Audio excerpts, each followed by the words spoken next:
Earlier this year, I made a video explaining the main narrative of Vintage Story. But what if I told you that in it, we barely scratched the surface of the game's lore? There is so much more I did not cover, which is why in this video, I'd like to continue exploring said lore with a specific lens to examine it through. I've been wanting to understand the people and their society, as well as the classes that separated the poor from the rich, and more importantly, how the people changed over time through the disaster that was the rot. How did the rot not only destroy society, but cause it to reshape into something new? What do the ridiculously constant appearance of butterflies symbolize? They are everywhere! And what happens next is the people rebuild in the brutal, uncompromising world that we inhabit in-game. I've once again combed through all of the game's lore, including what was added recently, and I can confidently say that I'm both excited and ready to show you what I learned. So, let's get into the rotten lore of Vintage Story.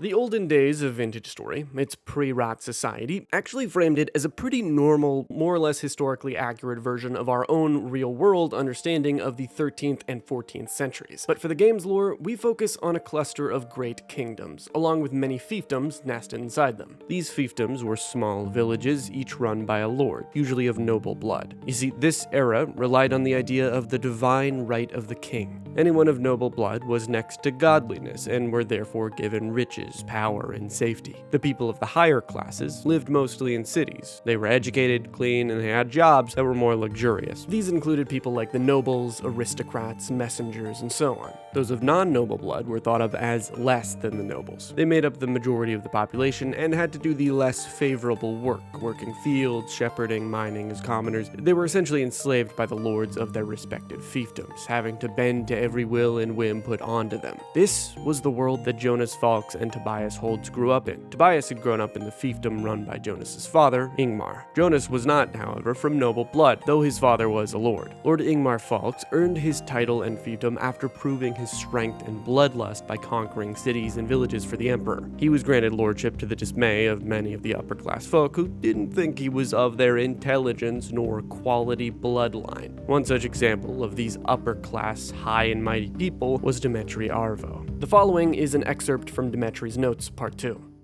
The house of Ingmar Falks should never be welcomed into our institutions. We of the finer bloodlines should not give way to the masses. They may win the emperor's favor with conquered cities and burning fields, but we will always have his ear with our superior acumen and grace. It is a birthright we risk depriving ourselves of should the lowborn be given proper education.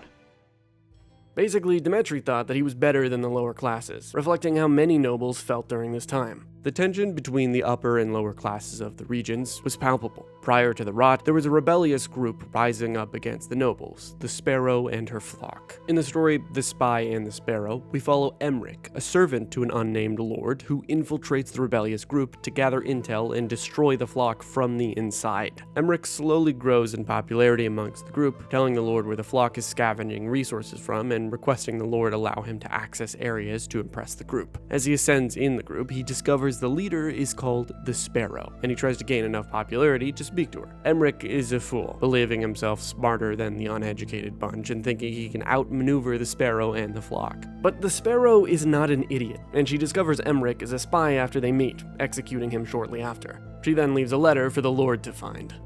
How many of your people have we killed over the last months? A handful? Perhaps. Accidents happen. More of your servants, subjects, even guards have joined our ranks when they understood the truth. We do not need you. There are no fields to till in this darkness, no castles to impress from a distance, no authority you hold that cannot be challenged. Why would we serve those who have not to offer but endless toil and the expectation to have their boots licked? This universal truth we understand well. Our fate is our own to forge, and we do not need approval from the likes of you. Clearly, the Sparrow is fed up with the nobility as a whole. But now that you can feel the tension between the two classes and the distrust between them, this sets the stage for our protagonist, Jonas Falks. After Jonas's father died of an unknown cause, he became the new lord of their fiefdom. But instead of the violence and falx blades of his old man, Jonas wielded something more forgiving: knowledge. Turning the library in his estate into a workshop, he joined the Catehill University to gain a larger education. Seeing as Jonas and Tobias were best friends, the young men chose to work together during this time, but Tobias, wanting to destroy serfdom and make an impact on the world, quickly lost steam in his efforts. The upper class would not listen to a man of his rank, and even the common folk that served refused to listen, likely for fear of retaliation from their masters. Tobias had this to say in his Reflection Part 3. For my own part, I had failed in irritable fashion to ignite any kind of social upheaval. The nobles of the university would pay me no mind, short of glares and outright threats. The workmen, drivers, and cooks treated my words as a fearful poison. Only Jonas would ever listen to my hopes for a peaceful, equitable world free of the chains of serfdom. At times I suspected he simply humored me, but now I know better. While Tobias was frustrated in his own efforts and social upheaval not quite panning out, Jonas was excelling in his work. Around the time the two went to Catehill University, Jonas was able to create an inconceivably advanced piece of technology called the lens. With this lens, he peered into a world that shone like gemstones, inhabited by automated machines with minds of their own. Inspired, he created his own machines using prima materia, a powerful, energy-infused material. The upper and lower classes were hesitant to like Jonas Falks at first, because he didn't fit in either category. He was a kind of nobility, yet he was humble. But over time, both classes grew to like him, as his machines were made to ease the lower class's heavy workload, while providing luxuries like the bell for the upper class. With machines like the locusts, bells, eidolons, the resonators, the translocators, and various other devices, Jonas became the most notable inventor of the Empire, even gaining the Emperor's favor. We can learn more about how his devices impacted the people with the various descriptions of these schematic tapestries. A device to dig and organize materials. Think of it as a little helper. One of his first automatons. They were precious little things, always jittering about, and many of us took to them as pets. A jolly companion for the workshop or the dig. While the locusts helped with smaller physical labor tasks, Jonas's bells best assisted people in widespread communication. Basically, 14th century Discord. A device to communicate, record, and call for help. It's an unpleasant worm detested by commoners and nobles alike, for it was always watching. The workmen adored it, however. The bell became a sign of good luck for them, and an assurance that help would surely come should the tunnels give way. The last major device that we know about Jonas building from these schematic tapestries is the Eidolon. These guys were basically autonomous power armor robots, locusts on steroids, but looking more humanoid. A mobile colossus for scaffold and hoisting. May they inspire our tired workmen. When they first started moving, the crowds almost panicked and fled, but eventually a cheer went up. Finally, we had made something greater than ourselves. Even though our boy created some of the most revolutionary devices of the time, some of the upper class still saw Jonas as a threat because of his lesser blood. Continued prejudice meant that the divide between the classes remained unabated for years until something happened which would alter the kingdom's rampant class disparity forever. An unholy force began scourging the outskirts of the lands. Some called it a disease, others a plague, but most simply called it what it was: the rot. The rot spread similar to most epidemics in their infancy, with a hefty serving of negligence from ill-equipped leadership. Dmetri went to investigate the reports of the substance in its early days, which at the time was said to be a simple, though unyielding, crop-destroying scourge. And our arrogant academic nobleman made the mistake of treating it as such, an inconvenience more than anything. Despite my best efforts, I have been recruited for a sojourn into the fields and farmsteads of the neighboring countrymen. For the last week, various planters and merchants have been flocking to the university in droves, bleating for our wisdom and assistance. Apparently, there is some new blight threatening to ruin the year's harvest, and they cannot solve this affair on their own. Well, such is the responsibility of the learned class. Although Dmetri decided to investigate the reports in the field, he did so with an annoyed, arrogant tone, making it clear that he felt the common people were beneath a scholar like him. This expedition has taken myself and 2 colleagues a short carriage ride south to the village of Grolte, a miserable, muddy village to be sure. We've taken residence in the mayor's house, where I now write this entry. The mayor has sworn to take us to the infected fields as soon as daybreak tomorrow. I look forward to finishing this task decisively and returning to my studies. Perhaps a hot bath and a bit of delousing will be in order as well.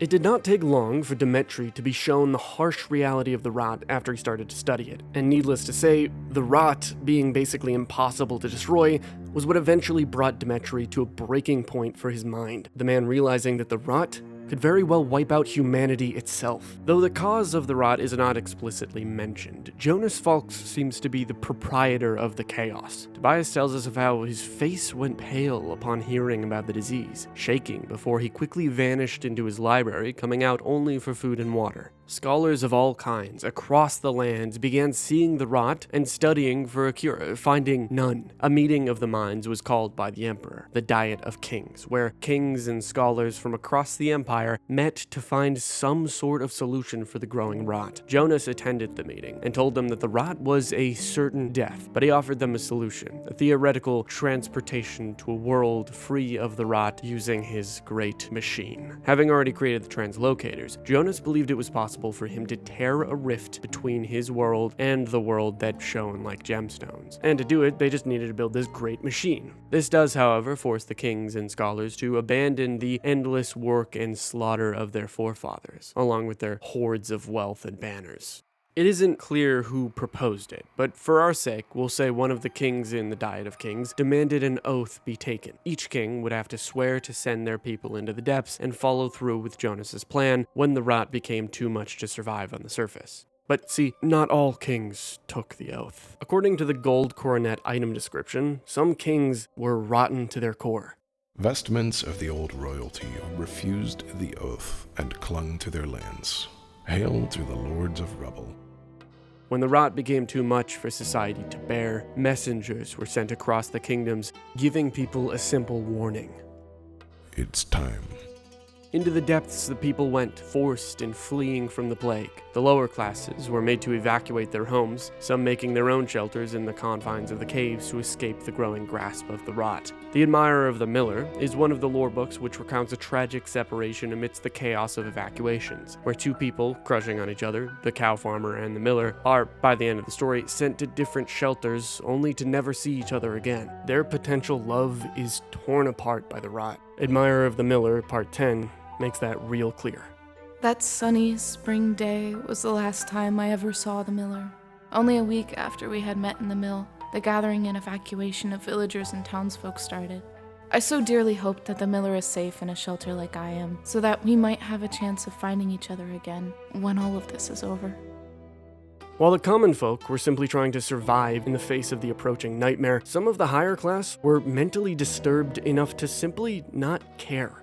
Do you remember those who refused the oath? They would be the ones who faced the rot head-on, such as the kings that refused, valuing gold over their own lives, as shown by the rotten king armor pieces in-game. Others who seemed to refuse hiding underground were the Forlorn Hope. The Forlorn Hope were a group of knights that followed a strange set of beliefs. These Forlorn Hope didn't just think that Jonas's great machine was a good idea, they thought it was a great idea. It wouldn't just cleanse the world of rot. According to them, it would ascend them to a new plane of existence. The description of the Holy Tapestry gives us a clue towards how Jonas's worshippers felt about him. They worshipped him as a savior, and he wanted none of it. Imagine the weight of all humanity upon your shoulders. How could anyone withstand such a thing? But back to the Forlorn Hope. According to their helmet's item description, we find the following. They sought a realm immaterial to venture forth like the quests of old. These religious sorcerer knights on horseback not only wanted to ascend with the prima materia, but to wield it as a tool. This is evident by the Forlorn Hope's talisman item description. They sought to enwreathe themselves in the prima materia and wield it directly. Much of their efforts were directed towards such a feat. The Holding the Gate tapestry heavily implies that the Forlorn Hope were responsible for protecting the underground project until the very end, all of their work seemingly being done on the surface, atop their trusty steeds. The last great battle of our time was fought not between two belligerent nations, only two desperate remnants of humanity. Those who desperately sought entrance and those who must deny them. Rot amongst the besiegers, soon rot amongst the besieged.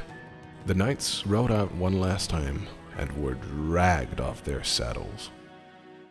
While the Forlorn Hope worshipped and praised Jonas and his great machine, it's unclear what happened to the group. Did they ascend? Did they die off with everyone else? Did they become seraphim? Who is to say? What we also don't know as of the 1.21.5 update is the exact whereabouts of where the Great Machine was built and activated. But what we do know the location of would be the Resonance Archives, an underground library that a combination of nobles and commoners came to inhabit. These archives were established to house the knowledge of all of humanity to the point of the Great Machine's activation. All of the stories, the textbooks, blueprints, the best of innovation housed here behind a fearsome or partially crippled eidolon. Something interesting to note about this Resonance Archive is the resonator and the echo chamber. This big bell speaker looking thing stands in the center of the underground encampment, humming loudly in a static tone. The echo chamber collects the sounds the bells hear from across the Empire. It then bounces these sounds in its echo chamber to house the memories for the rest of time, presumably. The sounds are then transcribed into the lore books that are scattered around the library and the kingdom. What you'll hear next is one of the messages left behind in the Resonance Archive's library resonator, and it better explains how the whole resonance chamber really works.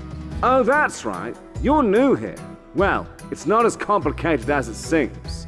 You see, all sounds are remembered, even this conversation now. Like memories in your head, they bounce around within the chamber. Only our memory is flawed and fails with time. In the chamber, these sounds will never fade, and scribes like yourself can listen in and write what they hear. In this way, we have codified all of history to be accessed whenever we wish. So yeah, the Resonance Archives, Resonators, and Chamber itself are really damn cool. I don't know how they thought of this stuff. Anyway, while those who sought refuge in the Resonance Archives still lived in unfavorable conditions, at least they had it better than the many who sought shelter in the poorer, scattered holds around the land. The unyielding black muck created a living nightmare. To help illustrate the sheer hopelessness, I hope you enjoy this uninterrupted cinematic, which brings into light one especially unlucky commoner during these dark days. There was no mistake. It was the rot. It is the rot.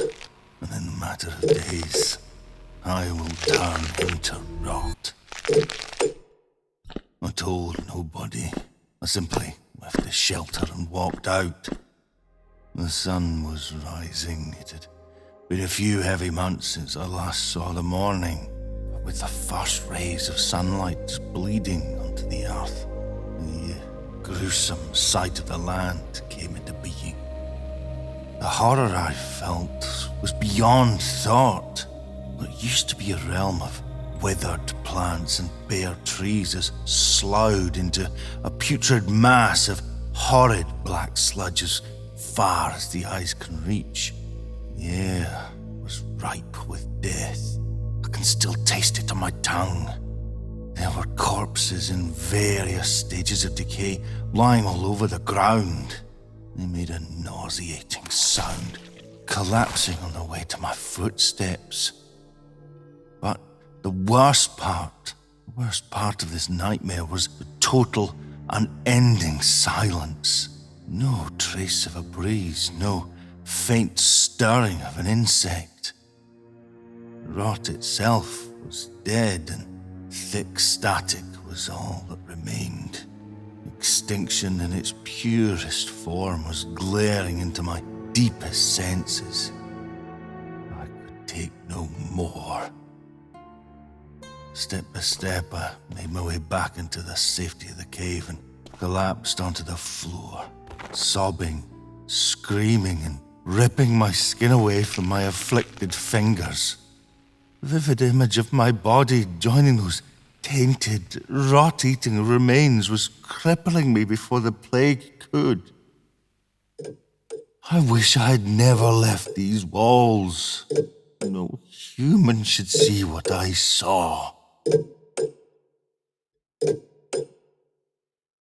That right there is the type of guy that, upon seeing someone admit that they're brain rotting on TikTok, would probably give you the 1,000-yard stare before bludgeoning you to death with his half-rotten appendage out of sheer PTSD. R.I.P. bro. But as many in the lower class ended up in the Resonance archives and others in smaller, scattered shelters around the kingdom, you might be wondering where all them rich folks ended up. Well, some of them were taken to a kind of hospital to get the best care that a Victorian society could provide, with all your favorite techniques like bloodletting, leeching, and lobotomy. Actually, wait, that one didn't happen until later. Anyway, the rot was incurable, so the lazaret was less of a hospital and more quarantine from the brokies. I mean, the rotted. Ironically, it didn't take long, though, for the rot to get in. We can learn about the happenings of the lazaret from a hidden note called In Memoriam, which is found in a stash of loot you have to parkour to get. Good luck with that, by the way. Here we follow A, literally just the letter A brokey who writes letters to a person, F, who perished from rot. A steals treasures from a dead noble and his attendants, and is able to cheat his way into the lazaret under a disguise. The guards strip him of his stolen belongings and lower him into the depths of the lazaret. Though the people hold no valuable belongings and their titles are meaningless in this new rotten world, most act as their pompous selves, sitting straight, talking snobbishly, and so forth. Each member of the lazaret is covered with a mask and excessive cloth to minimize contraction or transfer of the rot. Greed takes over A as they discover a woman who brought her wealth with her into the depths. Fed up with the lady, he follows her into the night and pushes her into the excrement pit. That's fucked up. A then takes her treasure only to realize that the woman had been sick with the rot and, well, the rot got onto him as a result. In his last message, Abe sounds pretty paranoid and insane, saying the others want his valuables and that he will somehow survive this rot and be rich in the end. He died though, so moral of the story is greed is just as bad as rot. While the lazaret served as the graveyard for many rich pricks, one person who did not deserve to end up there, let alone get infected by the rot, was Jonas's best friend, good old Tobias. It was during his assistance on the Great Machine that he was eventually afflicted with the disease and sent to the lazaret to die. But his story is one you can learn more about in my first video. For now, we should focus on perhaps the most fascinating part of the people's lore, the classes that would come to emerge from the restructured underground society.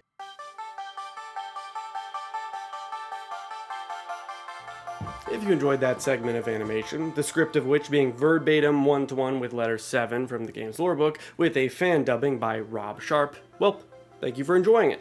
I made it both because I love this game's story and I love animation. And speaking of which, if you're a fellow creator like me or someone who works in Unreal Engine, basically if you need animation, I'm your guy.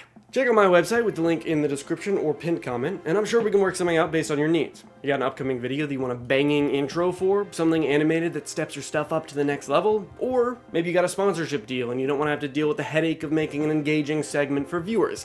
If that's you, I'd love to collaborate. Depending on the size of your project, I'm here to make sequences that fit your needs, so try the bite. That's the name of my company. I thought it was clever, because you'd be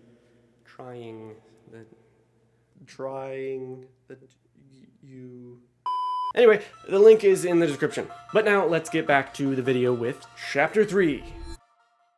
When the rot came, the classes, for the most part, were destroyed, and in their place, a new era of classes emerged. These included, first and foremost, the Commoners, an unspecialized class, which is special because they have no weaknesses or debuffs. Commoners would complete tasks such as mining, building the Great Machine, shoveling coal, basically any and all of the necessary jobs for the cause. Crusty old Tobias explains what he remembered you, the player, doing, if you chose the Commoner class.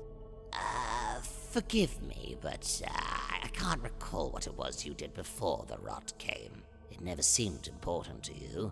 There were some like you who found ways to help however they could, even without a specialty to offer, thriving in opposition to everything crumbling around them. It was truly inspiring to see.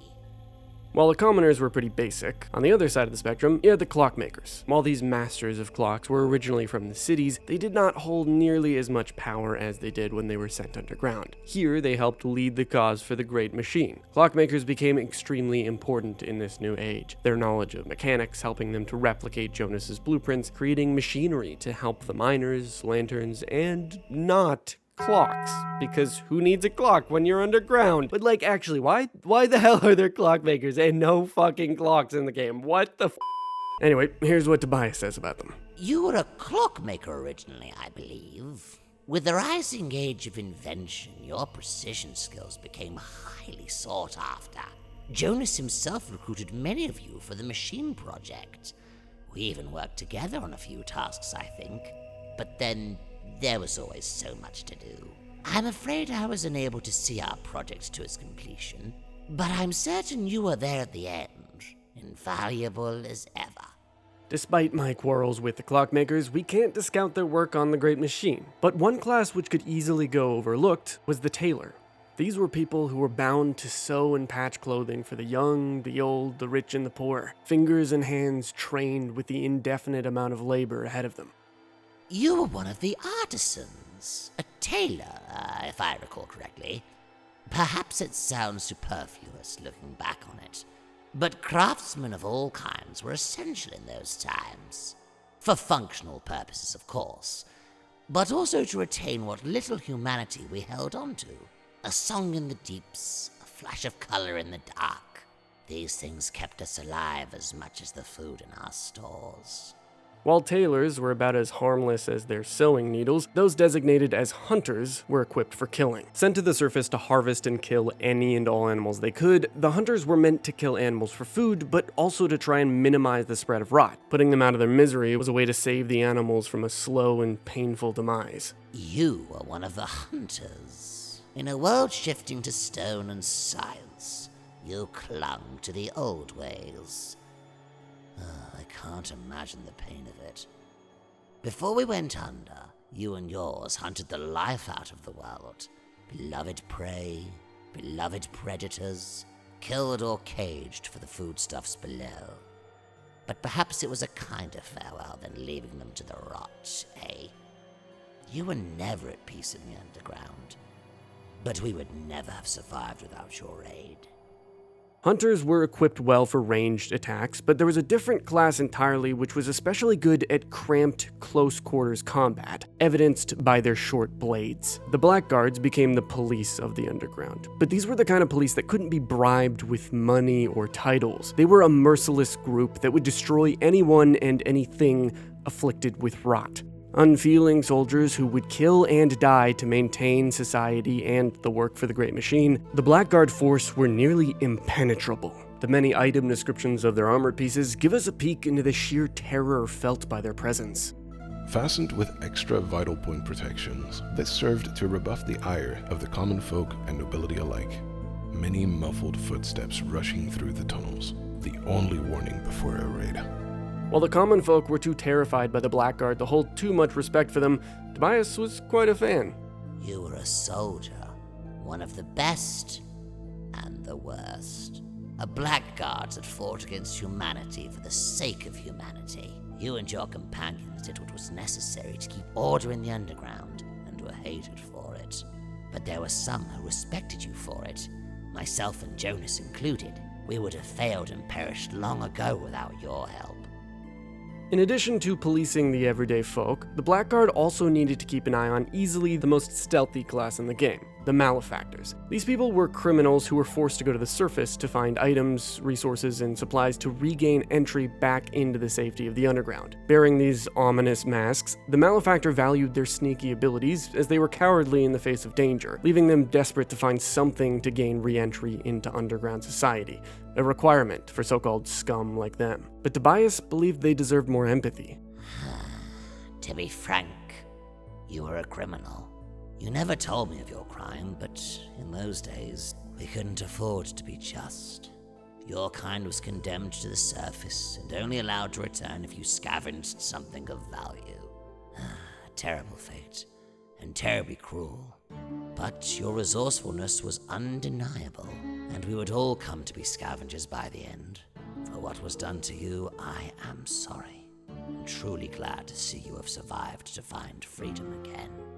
With the commoners, clockmakers, tailors, hunters, blackguards, and malefactors, that concludes the classes that are currently in the game. I say currently because technically there's a 7th entry for an unknown class. Funny enough, Tobias has dialogue for it, but it's pretty simple. Truth to be told, I have no idea. I only ever spoke to you in passing. This definitely has me curious. What could this unknown class be?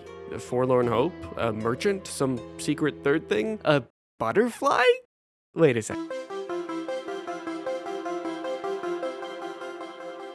Vintage Story lets us peek into a world where class inequality was twisted and more or less erased. It introduced an element that even the ruling class could not ignore, as those who did simply ceased to exist. Many of those who fought so hard to survive did so while assisting the Great Machine's construction, and once it was at last completed, all that was left was to activate the device. For those in proximity to the Great Machine, when it turned on, they were torn out of our world, sucked into some ethereal realm where they became beings we call the Seraphim. In their wake, however, they left behind a consistent symbolic message. Butterflies.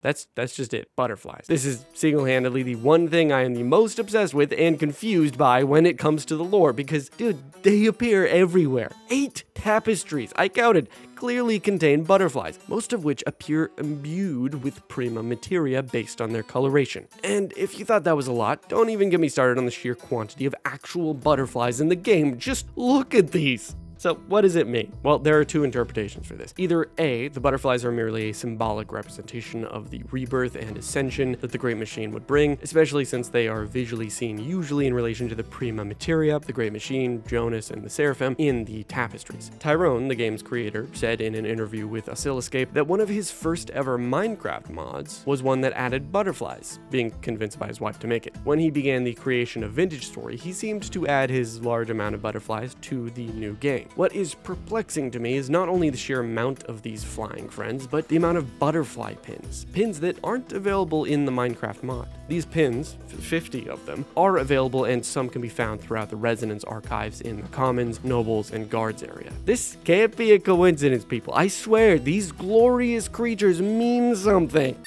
I'm just gonna pause right quick and retract that word, glorious. After realizing what butterflies do in real life, and realizing that they are one of the most evil and disturbing entities on this planet, I just want you to know that I no longer think they're innocent or cute.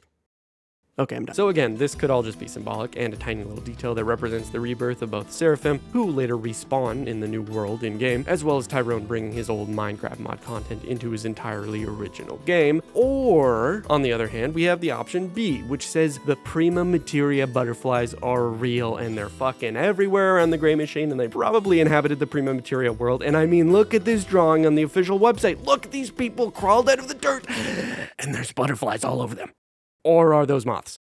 As you can probably tell, we don't have much to go on with the butterflies, but at the very least, we can go over another kind of rebirth for a group of people that managed to actually survive the rot, and they didn't need to go underground to do it. What if I told you there might be a new class coming to the game? You know the 7th unknown class we mentioned earlier? This might just be it. While not entirely verified, in Oscilloscape's series Vintage Voices, Vintage Story's Breakthrough Year, a conversation with Tyrone, Tyrone says that he would love to add a new class to the game, a merchant class, which would be able to travel and trade with the many traders of the world. And speaking of those traders, we actually know a surprising amount about them, and the real-world network that they were directly based on. The Hanseatic League, also known as the Hansa, was a network of trade groups that existed in the 1300s all the way to the 17th century in real life. The Hansa had entire merchant navies and not only used boats to transport goods to and from rat-afflicted areas, but they also took refugees. This is what we find according to some of the merchant clothing item descriptions.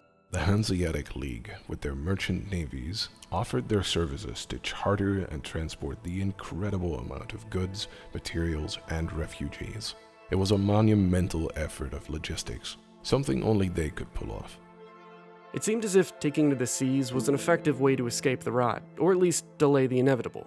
It's unclear whether before the Great Machine's activation, rot had spread through the ocean and to other continents like North America, but we find out one more nugget of lore from the other merchant items that gives us a hint towards ultimately what they did. When the time came to retreat underground, the Hansa refused. They dropped off the last of their cargo, then lifted their ramps and set sail into an increasingly dark sea.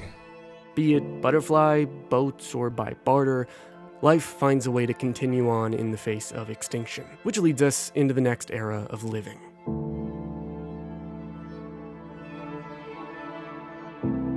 So remember how the Great Machine was activated? Well, when it did activate, the damn thing seemed to have an effect similar to that of a nuclear bomb. Those closest were affected the greatest, being ripped into a different realm entirely, and in the process, shifted into something called a seraphim. Whatever happened seemed to merge the human soul with prima materia, creating some kind of merged being. It's unclear how wide the radius of impact was, but as far as we know, when referring to Tobias' dialogue mainly, we, the player, were a part of the group working on the Great Machine and are what remains of its impact. But we, the Seraphim, come in later on. See, in this new, freshly scrambled or time-distorted world, we actually find a lot of people, but only one of whom appears to be a survivor from the underground project, as we've come to understand. This survivor is Tobias.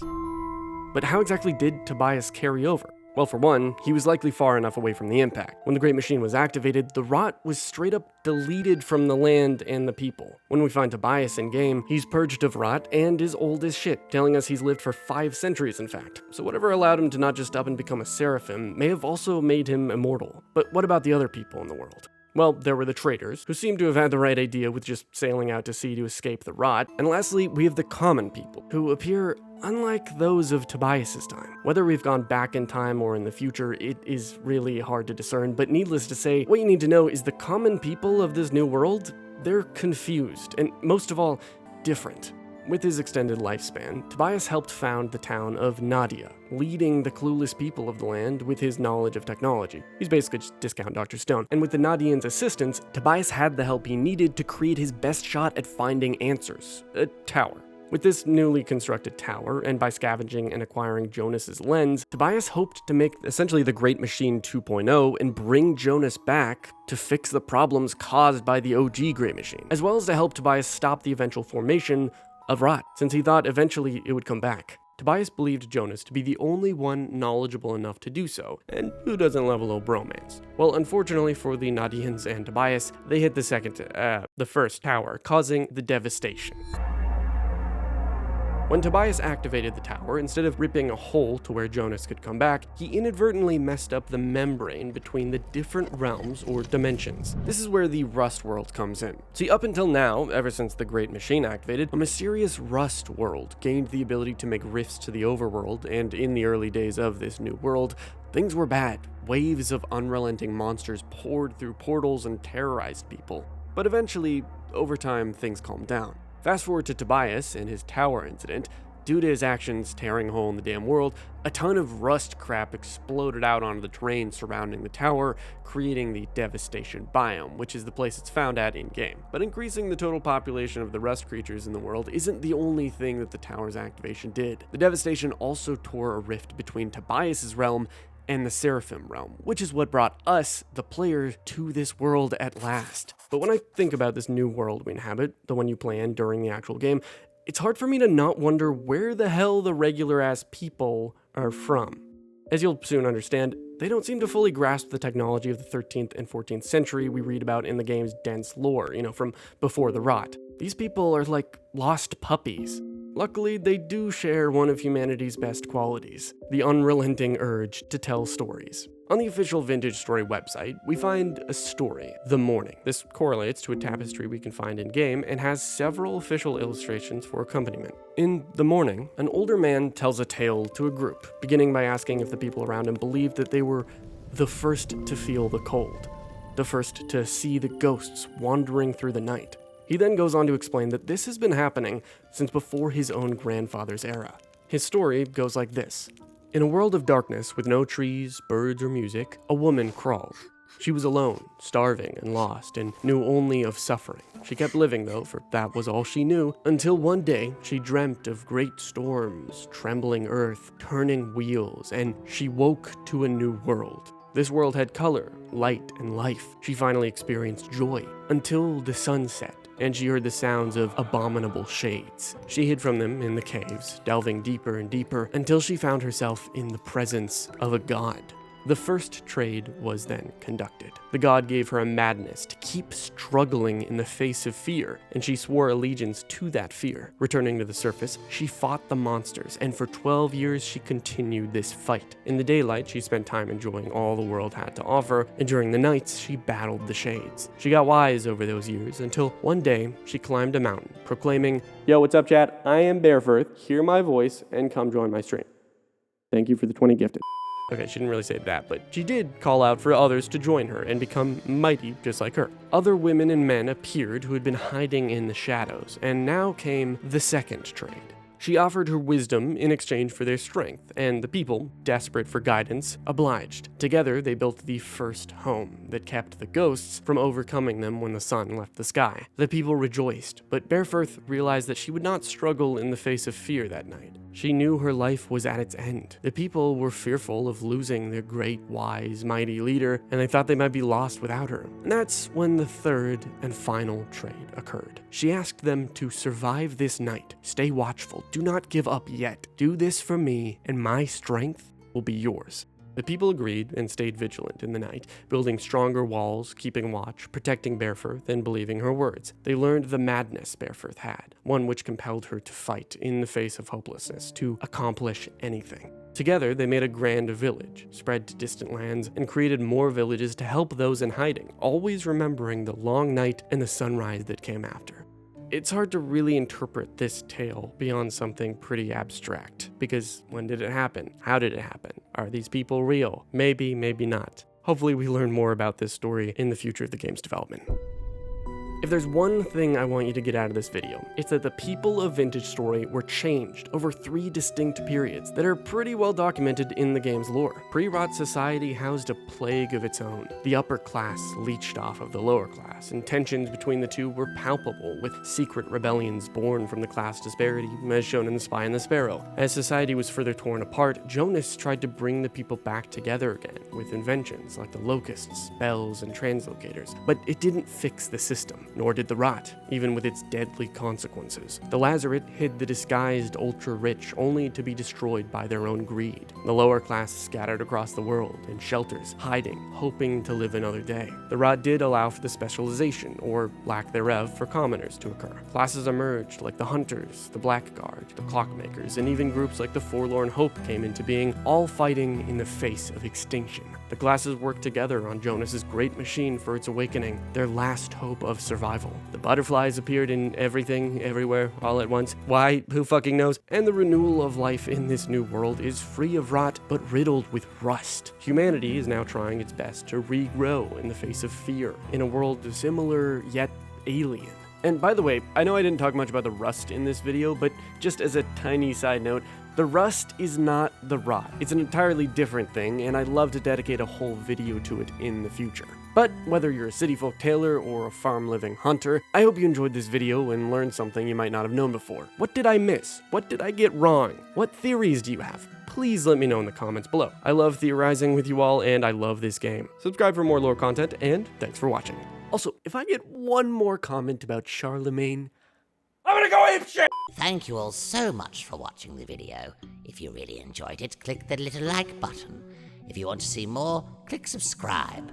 And, I would say click the bell icon, but, we saw what Neddy did to Charlemagne, didn't we? That sick son of a... I think I swallowed a tooth. Thanks again. Don't forget to like, share, and subscribe. And, thank you again.